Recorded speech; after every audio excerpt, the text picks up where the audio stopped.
English बोलते समय आप सबके सामने कई बार ऐसी सिचुएशन आई होगी जिसमें आपको ऐसा बोलना पड़ा होगा कि ये सब्जियां तो कटी हुई है, दरवाजा तो खुला हुआ है, दुकान तो खुली हुई है, या कलम तो टूटी पड़ी है।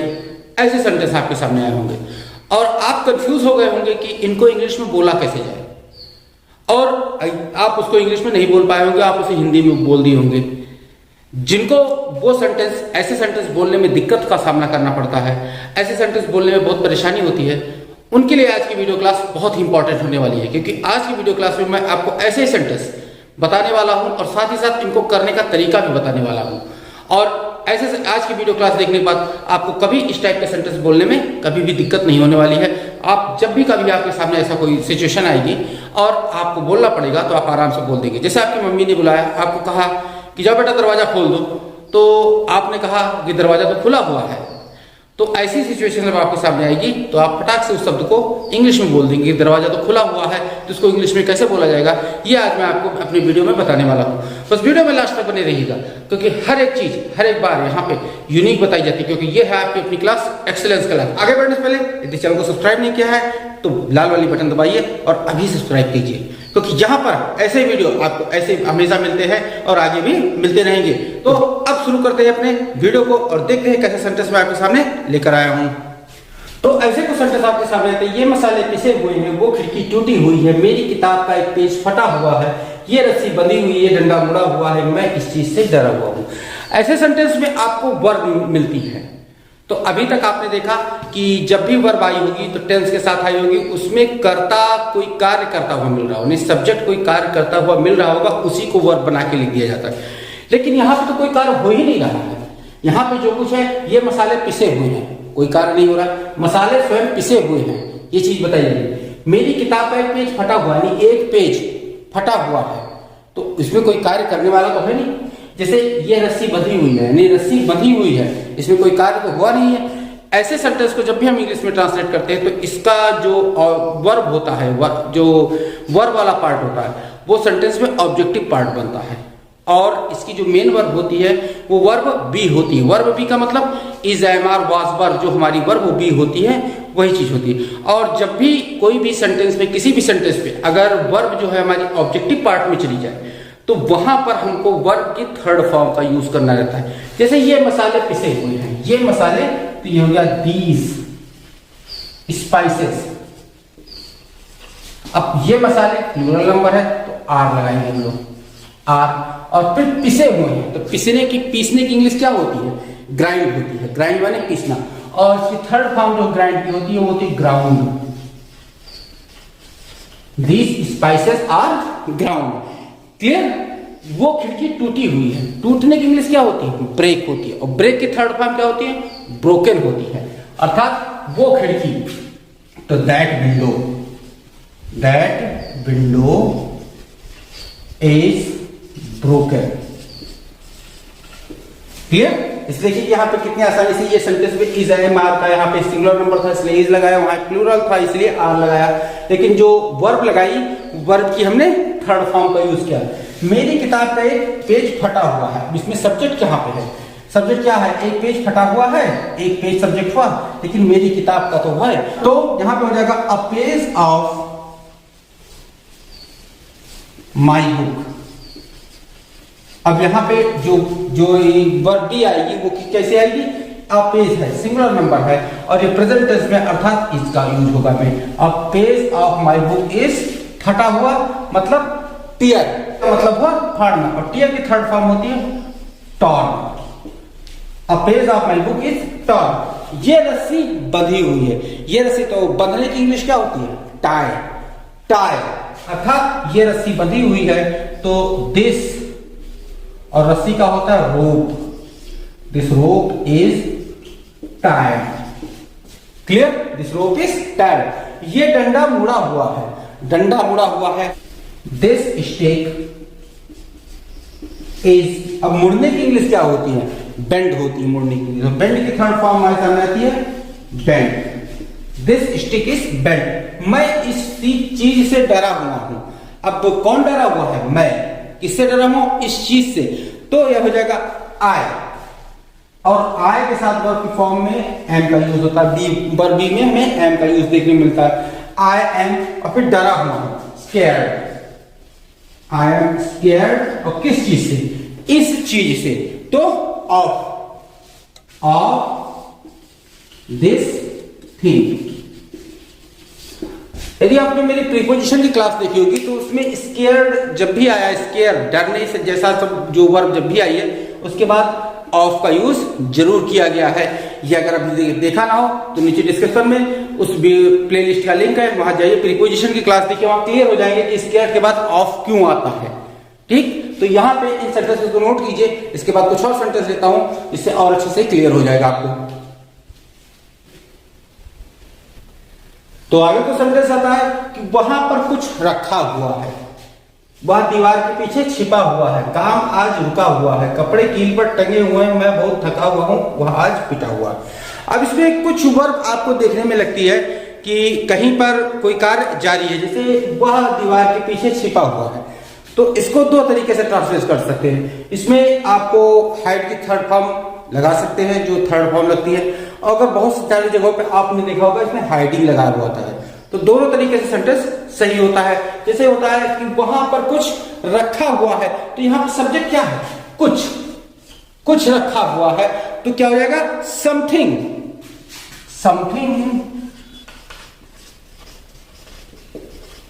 अब सिंगुलर नंबर है तो इज लगाएंगे, इज रखा हुआ, केप्ट। अब यहां पे देखिए कि वहां और यहां ये दो शब्द हैं, जब कहीं पर ये ऑब्जेक्टिव पार्ट में आ जाए तो आपको इनको, जैसे यहां ऑब्जेक्टिव पार्ट में आया वहां पर, तो यहां पे देयर का यूज कर सकते हैं, और देयर के साथ साथ अगर चाहें तो आप ओवर का भी यूज कर सकते हैं। दोनों परिस्थितियों में सेंटेंस सही होगा, यानी something is kept over there या something is kept there. Clear, यानी इस ओवर शब्द प्रीपोजिशन को जब भी हेयर और देयर ऑब्जेक्टिव पार्ट में किसी सेंटेंस के आ जाए तो उसके पहले आप ओवर उसके लगा सकते हैं, कोई दिक्कत नहीं होने वाली। ये हमारे मैंने प्रीपोजिशन की क्लास में एकदम क्लियरली बताया है, जाइए उसे देखकर समझ लीजिए कि यहाँ पे ओवर कैसे लगाया जाता है। ठीक, अब आता है वह दीवार के पीछे छिपा हुआ है, तो ही इज। अब छिपने की इंग्लिश क्या होती है, छिपने की इंग्लिश आप बताइए कमेंट करके जल्दी से कि छिपने की इंग्लिश होती क्या है। और यहां पर मैं आपको बताता हूं कि छिपने की इंग्लिश होती है हाइड, और हाइड की थर्ड फॉर्म होती है हिडन। क्लियर, तो ही इज हिडन। अब यहां पे हिडन की जगह पे आप कहीं कहीं पे आपको ये हाइडिंग लिखा हुआ मिल जाता है, हाइडिंग, ही इज हाइडिंग, और दीवार के पीछे अर्थात बिहाइंड द वॉल, या फिर he is hidden behind the wall. Clear, तो यहां पे दोनों तरीके से सेंटेंस सही है कि ये आप हाइडिंग हिडन लगाइए और चाहे हाइडन लगाइए। क्लियर, तो he is hiding behind the wall, clear. काम आज रुका हुआ है, अब क्या रुका हुआ है, काम, यानी सब्जेक्ट यहां पे क्या है हमारे पास है, काम है, और काम की इंग्लिश हमारे सामने क्या निकल के आती है, वर्क। तो वर्क, और सिंगुलर नंबर में है तो एज, और रुकने की इंग्लिश क्या होती है, स्टॉप, और स्टॉप की थर्ड फॉर्म हमारे सामने क्या निकल के आती है, स्टॉप। तो वर्क इज स्टॉप्ड, और आज रुका हुआ है तो today. Clear, work is stopped today. कपड़े कील पर टंगे हुए हैं, यानी कौन टंगा हुआ है, कपड़े टंगे हुए हैं, तो यहां पे आ जाएगा क्लॉथ्स, क्लॉथ्स। अब प्लूरल है क्लॉथ्स, इसलिए हम लोग यहां पे आर का यूज करेंगे। अब क्लॉथ्स आर। अब टंगने की इंग्लिश क्या होती है, टांगने की या टंगने की इंग्लिश होती है हैंग, और हैंग की थर्ड फॉर्म होती है हंग, और हंग के बाद फिर आता है कील पर, कील की इंग्लिश होती है नेल, और कील पर टंगे हुए हैं तो on the nail. Cloth are hung on the nail. मैं बहुत थका हुआ हूं, मैं बहुत थका हुआ हूं तो आई एम, बहुत का हो जाएगा वेरी, और थकने की इंग्लिश होती है tired, I am very tired.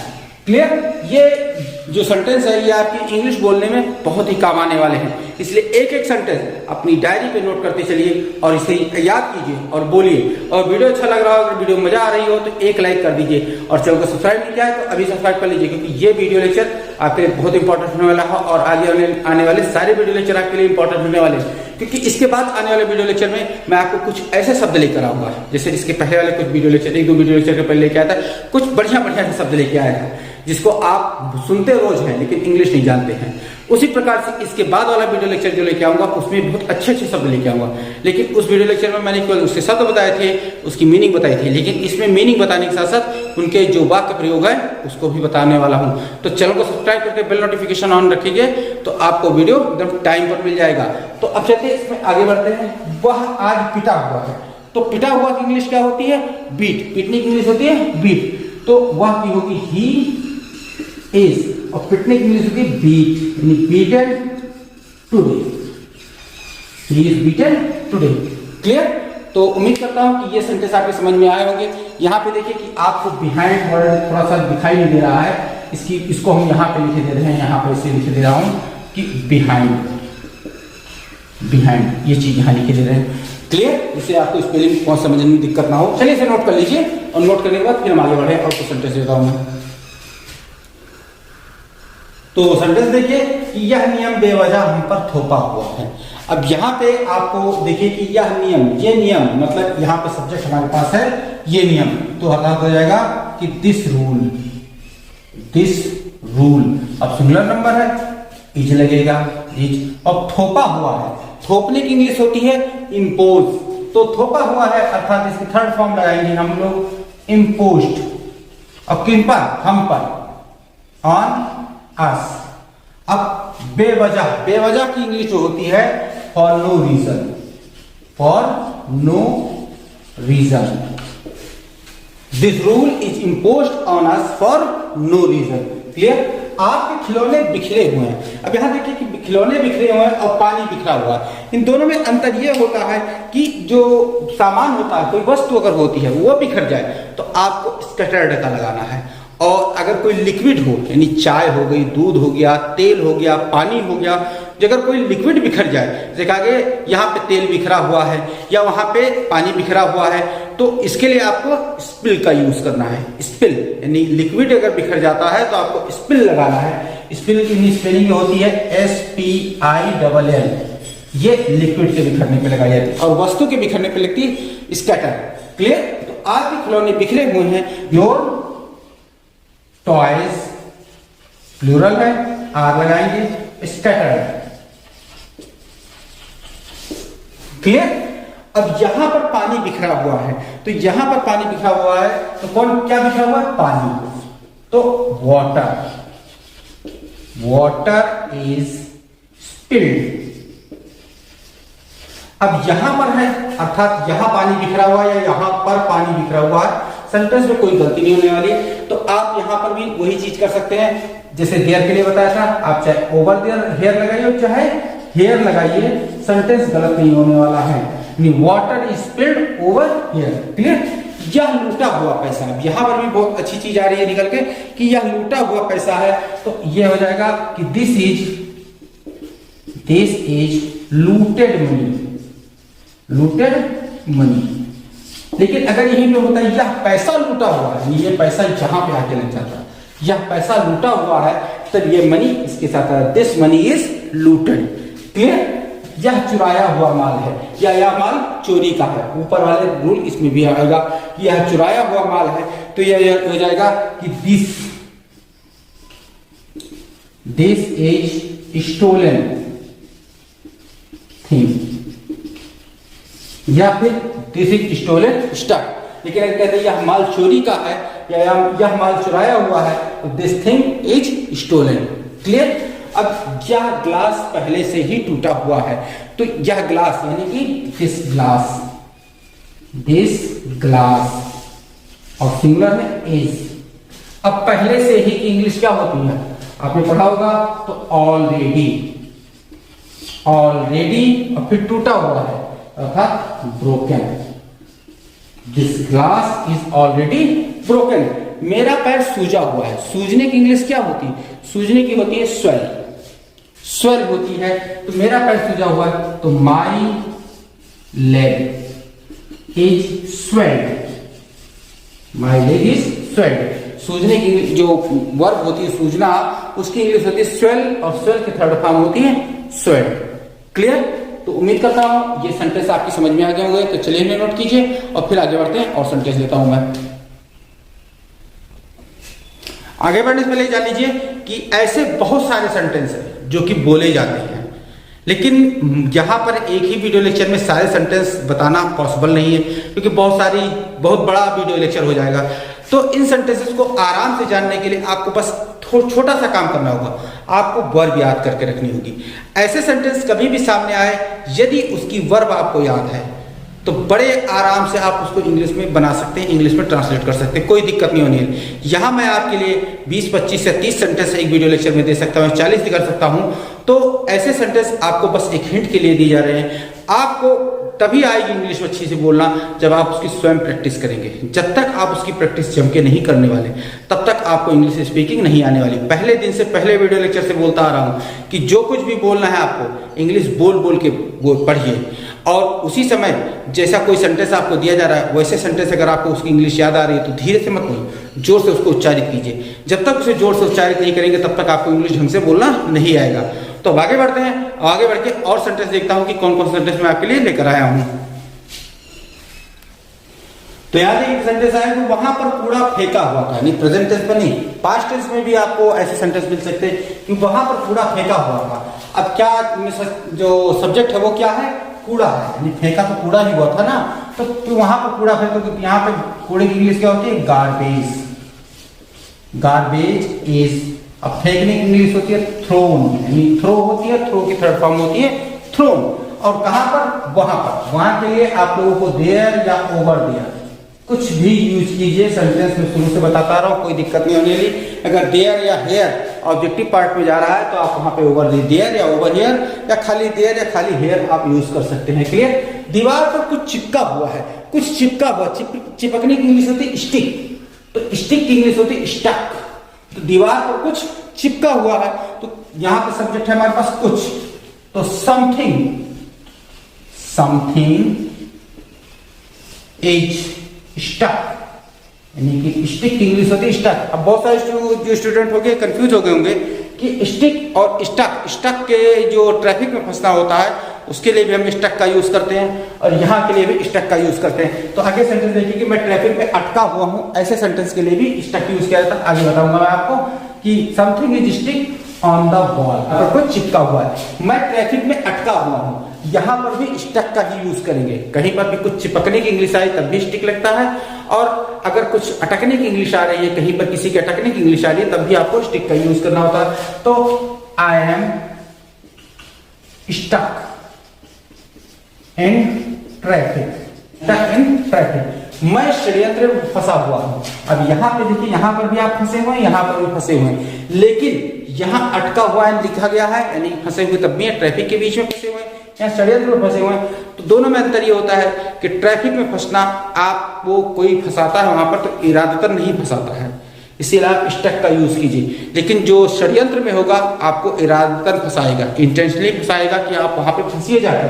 तो मैं षड्यंत्र में फंसा हुआ हूं, तो आई एम, अब यहाँ पे स्टक नहीं लगाएंगे, आई एम ट्रैप्ड लगाएंगे, क्योंकि आपको जाल बुनकर, मतलब एक पूरी तरह से योजना करके, प्लान करके आपको उसमें फंसाया गया है, तभी आप ट्रैप हुए हैं, ट्रैप्ड। क्लियर? मैं इस षड्यंत्र में फंसा हुआ हूं तो आई एम ट्रैप्ड। और फिर षड्यंत्र की इंग्लिश क्या होती है, आपको मैं 10 सेकंड का समय देता हूं, आप उसकी जो मीनिंग है उसे कमेंट बॉक्स में लिख के बताइए कि क्या होता है षड्यंत्र की इंग्लिश। तो षड्यंत्र की इंग्लिश होती है कि इन दिस, इस षड्यंत्र में है तो in this conspiracy, conspiracy. Clear? I am stuck in this conspiracy. ये भुना हुआ चना है, ये चना भुना हुआ है, भुना हुआ चना है, तो ये हो जाएगा दिस इज रोस्टेड, क्योंकि भुनने की इंग्लिश तो रोस्ट होती है, रोस्ट की थर्ड फॉर्म रोस्टेड, और चना है दिस इज रोस्टेड ग्राम, चने की इंग्लिश होती है ग्राम। क्लियर? ये कपड़े मतलब कपड़े धुले हुए हैं, तो कपड़े मतलब क्लॉथ्स, क्लॉथ्स आर धुले हुए मतलब वॉश्ड, क्लॉथ्स आर वॉश्ड। बच्चा फर्श पर लेटा हुआ है, बहुत इंटरेस्टिंग सा है ये लेटा हुआ। लेटने की जो इंग्लिश होती है आप लोगों ने लाई पढ़ी होगी, ले पढ़ी होगी। तो इसमें दो प्रकार के ले होती है, एक होता है लेटना, कहीं पर पड़े रहना, जैसे मेज पर कलम पड़ी हुई है तो कहीं पर पड़े रहना होता है, और एक होता है ले का यूज बिछना, यानी कहीं पर कुछ बिछा हुआ है। तो दोनों के इंग्लिश में अंतर होता है। जैसे होता है हमारे सामने लाई, लाई का अर्थ हुआ कहीं पे पड़े रहना, और ले इसका मतलब हुआ बिछना।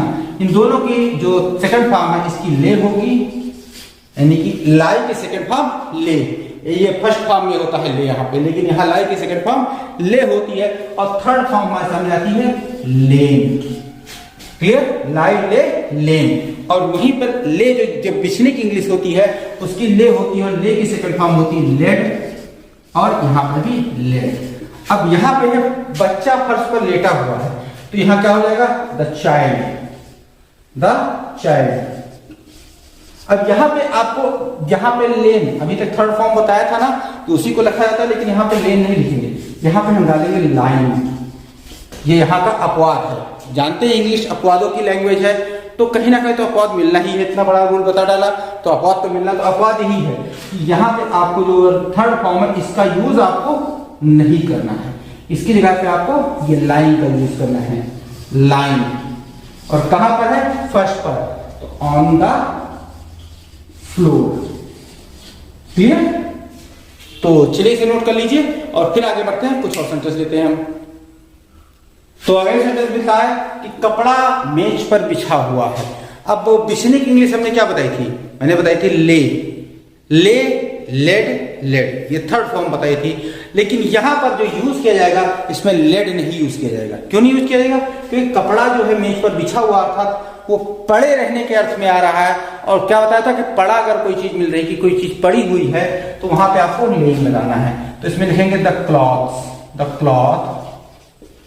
यहां पे देखिए कि जो कपड़ा है वही मेन सब्जेक्ट है, तो द क्लॉथ इज लेइंग, और कहां पर, मेज पर, तो on the table, on the table. Clear, the cloth is laying on the table.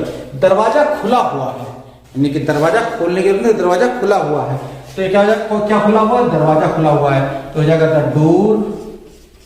The door is open. Clear, bulb पहले से ही जला हुआ था, यानी पास्ट टेंस में आ रहा है, तो यहां पर जाएगा द बल्ब, क्योंकि सब्जेक्ट बल्ब ही है, द बल्ब वाज ऑलरेडी। अब जला हुआ की इंग्लिश क्या बर्न लगाएंगे, नहीं, क्योंकि बल्ब जला हुआ था।